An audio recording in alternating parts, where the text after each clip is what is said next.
ETF index mutual funds నేర్చుకుని stock మార్కెట్లో రాణించాలనుకుంటున్నారా? వెంటనే ఈ నెంబర్కి కాల్ చేయండి.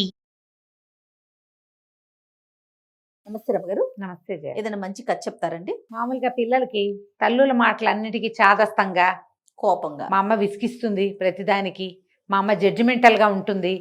ఇప్పుడు అసలు మరీ ఎక్కువైపోయింది అది. అవును. తల్లి ఏం చెప్పినా వినకూడదు అన్నట్టు. కానీ అమ్మ లేకుండా ఉండలేరు. మళ్ళీ అన్ని అమ్మతోనే అమ్మే షేర్ చేసుకోవాలి. అమ్మే అన్ని కథలు చూడాలి, వీళ్ళకి అన్ని వ్యవహారాలు తల్లులే చూడాలి. వాడికి రూపాయి కావాలంటే తల్లే ఇవ్వాలి. కానీ తల్లి మాట వినబుద్ధి ఉండదు. అవును రమ్మ గారు. ఏం చేసినా తల్లి సమర్థిస్తుందనే నమ్మకం ఉంటుంది. ఏదైనా చెప్తే కరెక్షన్స్ వద్దని కాదని చెప్తే వినాలనిపించదు. అంతసేపు మా అమ్మ ఇలాగే చెప్తుంది అంటారు. అదే నాన్న కొంచెం ఒక్కసారి గట్టిగా చెప్తే వెంటనే వినేస్తారు అమ్మగారు. మనం ఎంత బతిలాడినా కొంచెం వినరు. వినరు వినరు. ఈ అమ్మల మాటలు వినకపోతే ఏమవుతుందో చెప్పే చిన్న కథ ఇది. చెప్పండి. ఈ కథని వాడుకోండమ్మా, పిల్లలకి చెప్పండి. అమ్మ మాట వినని ఒంటె పిల్ల, ఒంటె క్యామెల్. Okay okay. బాగుంటుంది చిన్న కథ. చిన్న కథ ఇది. మీరు దీన్ని ఎంతలాగైనా చెప్పుకోవచ్చు. మొత్తం అంతా ఏమంటారు, మీ తాలూకు ప్రతాపంలో ఉంది అది. ఓకే అండి. పూర్వం అట మేవాడు రాజ్యానికి చెందిన వాళ్ళకి, వాళ్ళ రాజకుమార్తెకి మావారు రాజ్యానికి చెందిన రాజకుమారుడికి పెళ్ళయింది. ఈ మేవాడు మావారు ఇవన్నీ ఎక్కడివి? రాజస్థాన్ చుట్టుపక్కల ప్రాంతాలు. అక్కడ పిల్ల పెళ్ళయింది అంటే ఓ 1000 ఒంటెల్ని ఇచ్చేవాళ్ళు గిఫ్ట్ 1000 ఒంటెలు. దాని నిండా తినుబండారాలు, కొన్ని ఒంటెల నిండా బంగారము, కొన్ని నిండా సామాన్లు, సరుకులు, పప్పులు ఉప్పులు అన్నీ వేసి 1000 ఒంటెల్ని పంపించేవాళ్ళు. ఈ మీవారి నుంచి మావారు నుంచి మేవాడు వెళ్ళాలంటే ఏమవుతుంది, ఈ ఒంటెల్లో 999 ఒంటెలే అయినాయి. 1000వ ఒంటె అయిన ఒంటె ముసిలిది, లేటుగా బాగా వయసు ఉంది దానికి ఒక పిల్ల పుట్టింది. పుట్టాక పెద్దది. కొంతమంది పెద్దవాళ్ళకి అంటారు ఒంటెలు కూడా పెద్ద వయసు వచ్చేదాకా కంటాయి. కానీ ఒక్కో ఒంటె ఆగదు పాపం, దానికి జబ్బు చేసి చచ్చిపోయేందుకు సిద్ధంగా ఉంది. 1000వ ఒంటేమో లేదు. 1000వ ఒంటె ఏముంది, ఈ పిల్ల ఉంది కదా, అది కన్న పిల్ల ఉందిగా, ఈ పిల్లని కూడా 999తో జమేసి 1000 చేశారా? 1000 చేసి ఈ 1000ని తోలేరు. మేవాడి వైపుకి వెళ్తుంటే ఈ ఒంటె పిల్లకి అమ్మను వదిలిపెట్టి వెళ్ళటం ఇష్టం లేదు. అదేం చేసింది, ఈ గుంపు నుంచి తప్పించుకుని మళ్ళీ వెనక్కి వెళ్ళిపోయి ఈ ఒంటల శాలలో ససనోదేవుడు అని పడున్న వాళ్ళ అమ్మ దగ్గరికి పోయింది.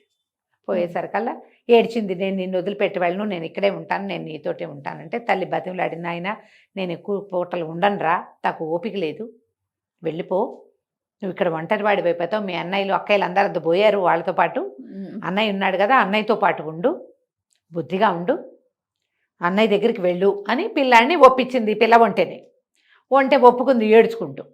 ఒప్పుకుంటే అమ్మ ఏం చెప్పింది, తల్లి ఒంటె గట్ల మీద పడుకోదు. ఇప్పుడు వెళ్ళాలంటే వాళ్ళు వెళ్ళిపోయారు, నువ్వు వెనక్కి పరిగెత్తుకోవచ్చు, మళ్ళీ నడిచి వెళ్ళాలిగా.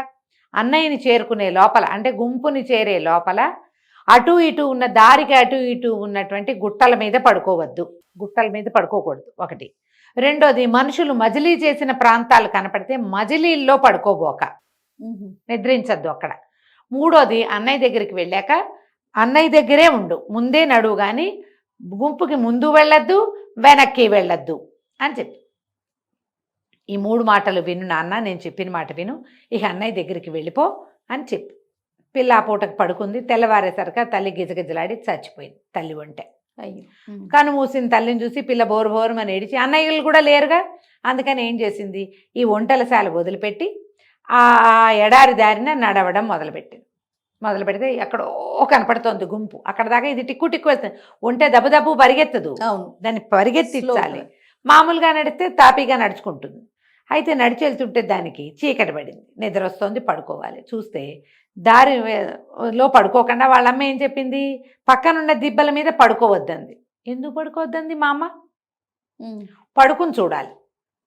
అదేం చేసింది, దారి వదిలిపెట్టి ఆ పక్కనున్న దిబ్బ మీద ఎక్కి పడుకునేసరికి ఇక 11-12 గంటల అయ్యేసరికి విర్రెత్తినట్టు చలిగాలి వచ్చి, ఎత్తు మీద ఉన్న వాళ్ళకి ఎక్కువ చలేస్తుంది, వణికి చచ్చి ఇసకంతా రేగి ఆ చలిగాలికి ముక్కుల్లో కళ్ళల్లో పడిపోయి తుమ్మి, నిద్ర లేదు, చలి, డొక్కల్లోకి కాళ్ళు ఎంత ముడుచుకున్నా దాన్ని చలి తీరదు. తెల్లవారుజామున ఎప్పుడో దిగేసి ఆ దిబ్బ కింద పడుకుంది, దారికి రెండో పక్కన. ఓహో, పైన పడుకుంటే చలేస్తుందని అమ్మ దిబ్బల మీద పడుకోవద్దంది. తెల్లారింది, తుమ్ముకుంటూ లేచింది, మళ్ళీ నడవటం మొదలుపెట్టింది.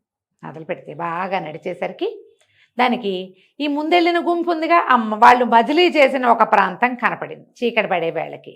అక్కడ ఏమున్నాయి, వీళ్ళు గుడారాలు అవి వేసుకున్నారు, కొన్ని రాటలు పాతారు, వాళ్ళు తిన్నవి తినుబండారాల పదార్థాలు, చెత్తా చెదారం, అంతేగా పగలు సాయంకాలం వంటలు చేసుకుని తిన్నారు రాత్రికి. ఆ తిన్నవి వండినవి కూరచెక్కులు అవన్నీ పడి ఉంటాయి. ఇది కాస్త అటు ఇటు వాసన చూసి ఓహో ఇక్కడ మనుషులు మజిలీ చేశారు అని తెలుసుకుంది. వాళ్ళ అమ్మాయి ఏం చెప్పింది, మజిలీ చేసిన చోట ఉండొద్దంది. ఇదేమనుకుంది, ఎందుకు ఉండొద్దంది, మజిలీ చేసిన చోట చదునుగా ఉంటుంది. వాళ్ళు మజిలీల కోసం అందరూ ఒక చోట ఉన్నారంటే నేల చదునైపోతుంది. ఆ మజిలీలో పడుకుంది. అర్ధరాత్రి అయ్యేసరికి ఈ మనుషులు మజిలీ చేసిన ప్రాంతాలకి చుట్టుపక్కల ఉన్న క్రూర జంతువులన్నీ వస్తాయి ఆహారం కోసం, అడవి జంతువులు. ఓహో, అందుకే అందుకే మజిలీల్లో పడుకోకూడదు. ఇక ఎన్ని వచ్చినాయో హైనాలు గీనాలు అవి ఇవి వచ్చినాయి. ఎందుకంటే వీళ్ళు వెజ్ అండ్ నాన్ వెజ్ వండుకుంటారు, వ్యర్థాలన్నీ ఉంటాయి. తిండి వాసనకి వచ్చేస్తాయి అవి రాత్రి అయ్యేసరికి. మనుషులు లేరు, సందడి లేదు, వాసన వస్తుంది, వచ్చేస్తాయి.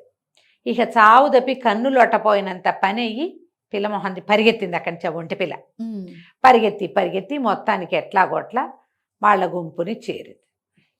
అన్నయ్యని సంభావించింది వెళ్ళి. దీని ముందు వాడు పుట్టింది తెలుసు దాన్ని.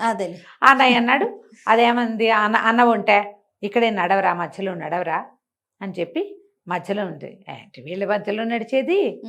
అమ్మ ఏం చేయమంది, గుంపు అందరికంటే ముందు వెళ్దామని ఏం చేసింది, గుంపు ముందుకు పరిగెత్తింది. గుంపు ముందుకి ఇదేమో పిల్ల ఒంటె పొట్టిది. గుంపులో ముందు పెద్ద పెద్ద ఒంటెలు నడుస్తాయా, అవి ఏం చేసినాయి, దీన్ని తోక పీకటం, తొందరగా నడువని దాన్ని అడ్డి మీద మూతితో కొట్టడం, పెడేలమని తగులుతుంది దెబ్బ, కొరకటం. ఓహో, అడ్డొస్తుందని కాళ్ళకి అడ్డం పడుతుంటే పిల్లల్ని కసర్రు, అవి కసిరేసారు కల్లా సీట్ అంతా నిప్పెడుతుంది దానికి. వెనకాల తగులుతున్నాయి దెబ్బలు. చిచ్చి వీళ్ళతో నడవకూడదని ఏమనుకుంది, గుంపు వెనకాల నడుద్దామని గుంపు వెనక్కి వెళ్ళింది. గుంపు వెనక్కి వెళ్ళేసరికల్లా ఈ ఒంటెలు నడుస్తుంటే దుమ్ములు మట్టంతా రేగి దీని కళ్ళ నిండా ముక్కు నిండా పడింది. అందుకే అమ్మ ఏం చెప్పింది, గుంపుకి ముందొద్దు, గుంపుకి వెనకాలొద్దు, అన్నయ్యతో అంది. ఇది పోయి మళ్ళీ వెళ్ళి అన్నయ్య దగ్గర నడవటం మొదలుపెట్టింది. అన్నయ్య ఎత్తు, ఇది అన్నయ్య ముందు నడుస్తుంటే ఆ అన్నయ్య ఎవరి మొహాలు దీనికి తగలకుండా కాపలాగాసాడు ఈ పిల్లకి. అన్నయ్య కాళ్ళ మధ్య నడిస్తే సేఫ్ కదా, ముందు నడుస్తుంది. తన ముందున్నది తన చెల్లి కాబట్టి ఈయనేం చేస్తాడు, ఈ వెనకాల ఉన్న అన్నయ్య దాన్ని కొట్టడు చేయడు, నిదానంగా నడిపించుకుంటూ చక్కగా తీసుకుపోయారు. అక్కడికి వెళ్ళాక అది అన్నయ్య వెనకాలే తిరుగుతూ నిదానంగా వాళ్ళు బండి కట్టడం అవి చేస్తారు కదా, క్రమంగా అన్ని పద్ధతులు నేర్చుకుని హాయిగా సుఖంగా ఉంది. ఎప్పుడు కూడా తల్లులు మన మేలు కోరుతారని నమ్మాలి. ఎవరో ఉంటారు మా ఎక్సెంట్రిక్ తల్లులు, మాట్లాడకూడదు. సాధారణంగా 99% అంతే, ప్రతి తల్లి తన బిడ్డ మేలే కోరుతుంది. వాళ్ళు ఏదైనా ఒకటి వద్దంటే దాని వాళ్ళ రీజనింగ్ వాళ్ళకు ఉంటుంది, కానీ అది మీ సేఫ్టీ కోసమే. వాళ్ళకి ఏదో రీజన్ ఉంటుంది అంతే. అది నీకు అర్థం కాదు, అర్థమయ్యేంత వయసు అనుభవము నీకు ఉండవు. కానీ వయసు అనుభవం ఉన్న అమ్మ తాలూకు అనుభవాన్ని మనం వాడుకోవాలి కదా కదా. అవునండి, పిల్లలు చిన్నప్పటి నుంచి తల్లుల మాట వినండి. మనం ఒక పితృప్రేమ కథ చెప్పాము, వాళ్ళ మాతృప్రేమ కథ చెప్తున్నాం. ఇది చాలా బాగుంది రమ్మగారు. ఆలోచించండి, మీ అమ్మ ఎప్పుడు కూడా మీ మంచే కొడుతుంది. అమ్మా నాన్నకి మనం తప్పిస్తే ఇంకేం ఉండదు వాళ్ళకి, అదే ప్రపంచం. కాబట్టి ఆలోచించండి. అది ఎప్పుడు అర్థమవుతుంది మనకి, మనం అమ్మ అయ్యాక. మా అమ్మ కూడా చిన్నప్పుడు ఇలాగే చెప్పేది, మా అమ్మ కూడా ఇదే చెప్పేది. మా అమ్మ అట్లాగే ఇలా ఏరద్దు, ఆహారం ఏరద్దు, కడుపు నిండా తిను, నీళ్ళు ఎక్కువ తాగేద్దు, అన్నం ముందు చాక్లెట్లు, మనకు కూడా చెప్పేది మన అమ్మ. మనం వినేవాళ్ళం కాదు. మన పిల్లల దగ్గరకు వచ్చేసరికి మనకు ఆ నొప్పి తెలుస్తుంది. కాబట్టి పిల్లలకి ఈ మాట అర్థమయ్యేలాగే చెప్పండి. అద్భుతంగా ఉంది రమ్మగారు. నమస్తే. నమస్తే.